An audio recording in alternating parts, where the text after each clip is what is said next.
Hi, I'm Alex Ball. I'm a composer for TV, a YouTuber, and an all-round synth maniac. Now, I never got to meet Bob Moog, sadly, but the first synth I remember experiencing was a mini Moog, because back in the late 90s, early 2000s, when we'd go to a studio, there would be a kind of standard backline, Fender Rhodes, Marshall stack amps, Pearl export drum kit, and a mini Moog. It's just an eternally useful thing to have knocking around. Now, I wanted a Moog, but I didn't have any money, so I settled on a Moog T-shirt instead. And in 2001, the band I was in got a support slot for Feeder and My Vitriol.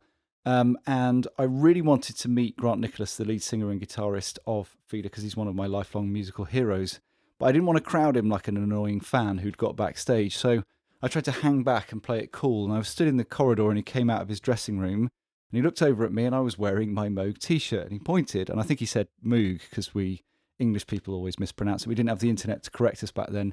And he came over and we had a lovely conversation. He talked about how, whilst being a guitarist, he loved Moog synthesizers and they used to use them on their records. And it dawned on me that Moog is a kind of universal constant. It's a unifying thing. And even though Bob sadly left us 20 years ago, this month, Moog synthesizers will continue to be used for generations to come.